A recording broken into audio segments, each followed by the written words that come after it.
Hi, my dear. Welcome back. There isn't one right way to journal. If you've ever felt stuck trying to make your notebook look a certain way, this is for you. Over the last 20 years, I've filled more than 80 journals, and I've learned I don't need one perfect system for these. I have different journals for different needs, and that's what's helped to keep me consistent. Today, I want to share the 3 main types of journaling that have changed my life. They all support me in different ways, and perhaps one of them will spark something for you. So let's get into this. Okay, story time. For years and years, I kept everything in one book. I thought that my journal had to house everything, and that's how I did it for probably 10 years. Tracker, to-do list, personal writing, grocery list, schoolwork assignments when I was in school, everything, until it became kind of a mess.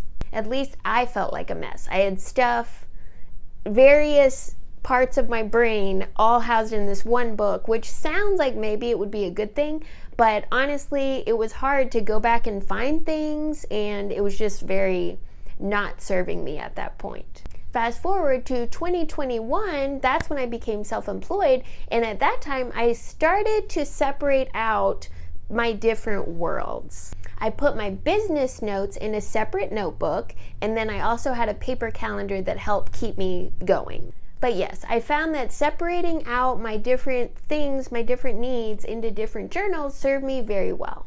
In early 2025, I rediscovered bullet journaling, and I applied that to kind of my work journal a little bit. So now my work journal, it's not a full-on bullet journal, but it leans that way. But let's talk about the 3 types that I use every day: writing, art journaling, and creative planning.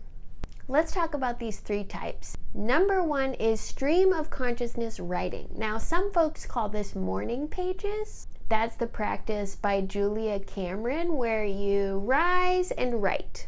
This is my daily anchor. Every morning, shortly after I rise, I write a little bit. Sometimes it's a little, sometimes it's a lot. This I do every day, and it does anchor and ground my day. So that's the first type of journaling. Sometimes it's for 5 minutes, sometimes it's for a whole hour, or sometimes longer.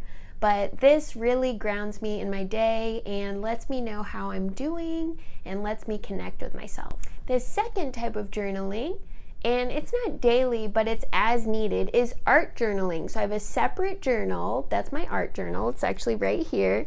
It's kind of a fatty. Shoo! So this is my art journal, and this one is a way to non-verbally process experiences in the world.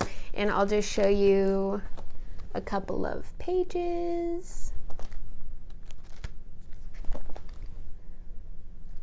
And so I started art journaling in January of this year, in 25, as a way to process and just get in touch with myself in a different way. I actually ended up doing a 100-day project around paper art that really solidified this practice as a daily practice for me.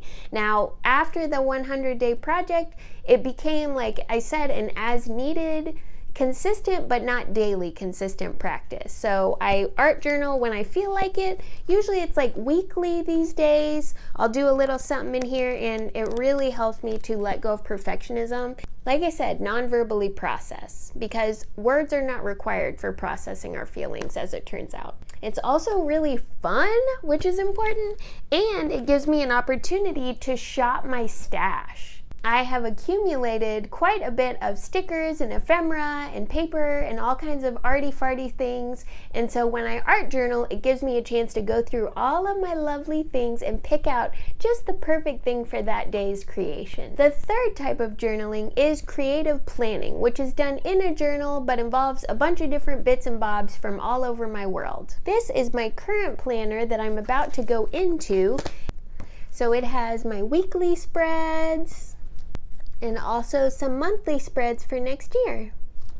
The bullet journal style creative planning really has evolved the most over time, And that one is now looking a little different than it was even earlier in the year. But the nice thing about it is when you have a pre-printed planner, there's far less flexibility in kind of your planning system. But with this, with making your own creative planning system, you can really tailor it to exactly what you may need for your unique situation. So for my creative planning space, I do a lot of weekly spreads and monthly spreads like you saw, but then also I like to put in fun things like self-care bingo, trackers that I look at with curiosity, not judgment, and also just seasonal habits that I keep track of. I'll do that in my creative planner. And these creative plans help me to keep my life in order, run my business, and also stay healthy because it's all seasonally aligned. So maybe you don't need one perfect journal. Try on giving yourself permission to explore different things in different spaces.